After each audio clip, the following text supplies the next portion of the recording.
जय हिंद। देखिए, हम लोगों ने प्रीवियस वीडियो में और इसके पार्ट 1 में ऑलरेडी पढ़ चुके थे कि किस प्रकार से भारत की कह सकते हो संपन्नता और समृद्धि से लोग आकर्षित हुए, किस प्रकार से भारत की जो सोने की चिड़ियाँ थी इसको देखने के लिए, यहाँ रहने के लिए और इसे लूटने के लिए भी कई एक आक्रमणकारी आए, भारत में लूटमार काट मचाया। समृद्धि से कह सकते हो ना कि उनसे सहा नहीं गया और भारत की तरफ वो आकर्षित होते चले आए। कई एक ऐसे आक्रमणकारी जो है विश्व युद्ध की कामना से भी आए, जैसे अलेक्जेंडर वगैरह है, और कई एक ऐसे आक्रमणकारी जैसे अफ़गानिस्तान के, मंगोलिया के, अरब के, ये सब जो आए और भारत में जो है लूट मार काट मचाया। ऐसा कहा जाता है सोमनाथ मंदिर को 11 बार वहाँ के मंदिरों को लूटा गया, उसे ध्वस्त करने का प्रयास किया। और भारत जो है सोने की चिड़िया थी और अभी भी है।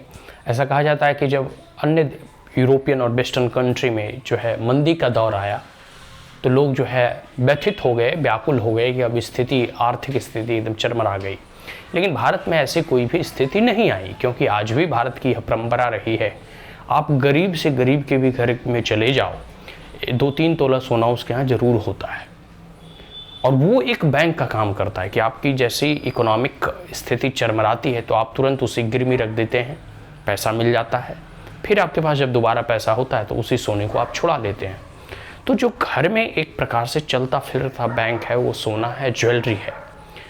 तो जितनी कह सकते हो कि आरबीआई के पास गोल्ड रिजर्व रखा गया है उससे कहीं अधिक और कई गुना हम अधिक कहेंगे आम भारतीय लोगों को अगर मिला दिया जाए तो उसके पास सोना होगा। तो ऐसा ही भारतीयों को, मतलब भारत को जो है सोने की चिड़िया नहीं कहा जाता है। हमारी एक कह सकते हो ना कि परंपरा रही है कि हम जो है किस प्रकार से मंदिरों वगैरह में जो है सोने को या संपत्ति को कंजर्व करते हैं, उससे फिर आगे सोशल वेलफेयर के लिए कुछ स्कूल्स, ट्यूशन, गुरुकुल, पाठशालाएं चलाए जाते हैं।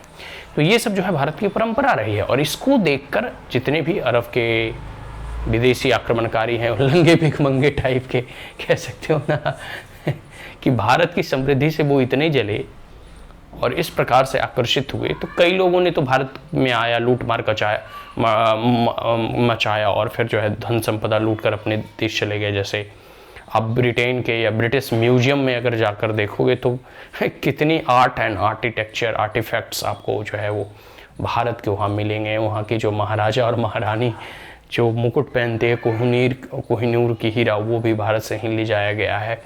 फिर आप चले जाओ तो कह सकते हो कि कितने बार जो है अरब, अफ़गानिस्तान जो है भारत आए, लूटने का प्रयास किया।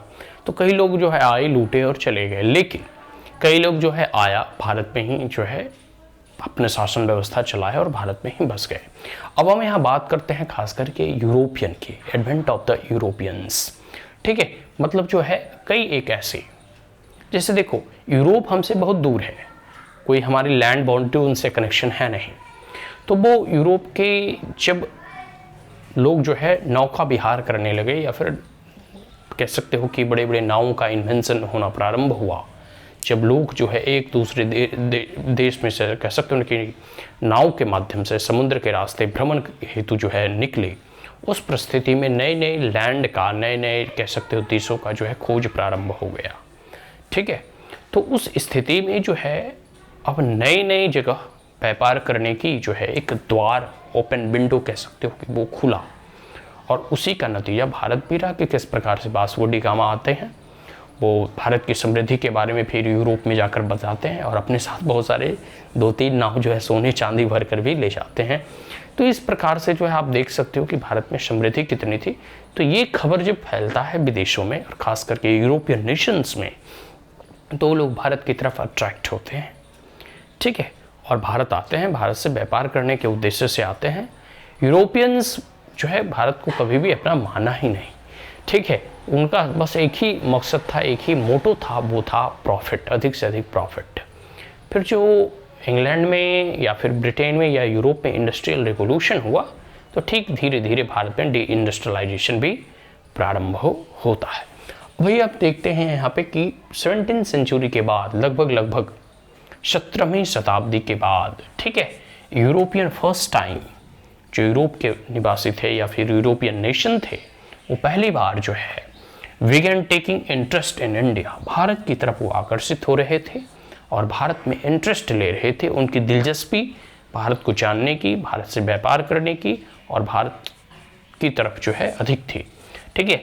तो इंटेंट्स ऑफ पुर्तगीज, उसके बाद फिर पुर्तगीज आते हैं, डच आता है, फ्रेंच आता है और अल्टीमेट जो है किंग मेकर यहाँ ब्रिटिश आता है। तो ये सब जो है एज अ व्यापारी के तौर पे, एक ट्रेडर के तौर पे भारत आता है, ठीक है। और अट्रैक्ट किस लिए हुए थे? आखिर ये सब लोग जो है यूरोप से लेकर एशिया में भी इतना दूर, सेंट्रल एशिया अगर व्यापार करना हो तो कई बार जो है आप अगर पढ़ोगे तो कह सकते हो, एक तो मैंने पहले ही बता दिया कि जो है उस वक्त के जो है नए नए इनोवेशंस हो रहे थे और ख़ास करके नेविगेशन को लेकर, मतलब समुद्र में जो है दूसरे देशों को खोजने वगैरह को, डिस्कवरी को लेकर लोग जो है नौका विहार करते थे और दूर दूर तक यात्रा पर निकलते थे। तो नए नए लैंड को खोजना। फिर दूसरा है कि जो बीच में जो सेंट्रल एशिया वगैरह पड़ता है ना, तो पहले जो जैसे भारत से काली मिर्च वगैरह, गरम मसाले वगैरह जब यहाँ से व्यापार ले जाते थे तो पहले वो अरब और अफ़गानी लोग ले जाते थे, या फिर कह सकते हो कि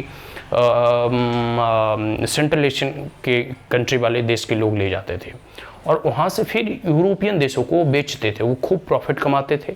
लेकिन बीच में क्या हुआ कि जो है इसको देखकर जो है अंग्रेज़ों को लगा ना कि भाई जब ये हमसे भारत से लाकर हमें बेचते हैं और इतना प्रॉफिट अर्न करते हैं, क्यों ना हम डायरेक्टली भारत से व्यापार करें।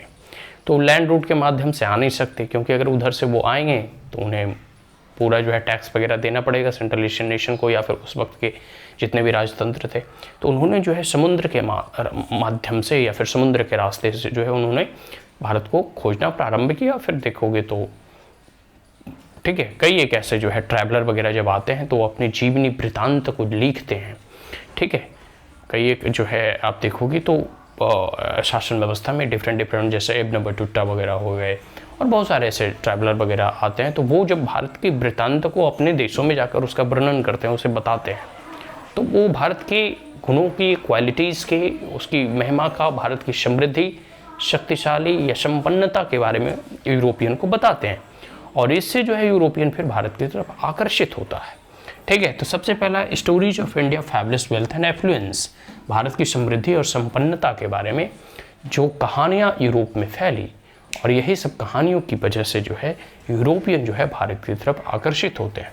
आगे है एक्सेलेंस ऑफ मैन्युफैक्चर गुड, और साथ साथ जो मैन्युफैक्चर्ड गुड है इसकी भी एक्सेलेंस। आप एक बार में कह सकते हो कि भारत की जो प्रोडक्ट थे वो विदेशों में बहुत पॉपुलर थे।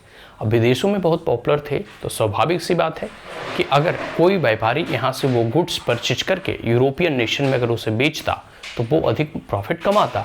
जैसे एग्जाम्पल के तौर पे वास्को डी गामा जो है अपने साथ 3 नाव ले गए थे। एक नाव में सोना चांदी भरा हुआ था, दूसरे नाव में जो है यहाँ से काली मिर्च, गरम मसाले और जो कह सकते हो ना कि जो यहाँ की सिल्क की साड़ियाँ होती है या जो भी इंडियन गुड्स उस वक्त बनाए जाते थे, मैन्युफैक्चर्ड किए जाते थे भारत में, उसको आप उन नाव में भर के ले जाते थे और वहाँ फिर यूरोपियन नेशन में वो बेचते थे, तो जिससे कि वो बहुत ही ह्यूज मार्जिन कमाए। इसके बाद फिर वो दोबारा आए तो 1-2 लोगों को पता चला तो अपने साथ कई एक जो है नाव में जो है साथी के साथ चलते थे, अकेले तो कोई चलता नहीं था। तो इस प्रकार से जो है पूरे यूरोप में ये बातें फैली। फिर धीरे धीरे कई एक यूरोपियन नेशन ट्रेडर को ये पता चला तो वो ट्रेड करने के लिए भारत में इतने संपन्नता थी, उसके गुड्स हाई क्वालिटी के थे, तो उस गुड्स को जो है परचेज करने के लिए जो है फिर यूरोपियन सोचे चलो हम भी ट्रेड करते हैं। अब हुआ कि एक कंट्री से पहले पुर्तगीज, फिर डच, फिर जो है फ्रेंच, फिर ब्रिटिश, तो दूसरे देश के जिसके पास जो है नाव की खास करके कह सकते हो इन्वेंशन हो चुकी थी। और एक प्रकार से इन्वेंशन ही नहीं, जो सी वेज होते हैं ना, मतलब समुद्री जो नौका विहार करते हैं, उसमें जो है कह सकते हो कि मैग्नेटिक कंपास वगैरह या इंजन वगैरह मोटराइज्ड कह सकते हो, ठीक है। और बहुत सारी ऐसी चीज़ें थी जो उस वक्त लंबी यात्रा के लिए आवश्यकता होती थी, वो सब सारी जो है ये संपन्नशाली कह सकते हो कि देशों में या बड़े बड़े देशों में जो है फिर जो है धीरे धीरे जब वो भारत की तरफ आए, उसके बाद जो है इन गुड्स को लेकर यूरोप में बेचा तो और मार्जिन और प्रॉफिट कमाए, तो धीरे धीरे और प्रॉफिट बढ़ते गया।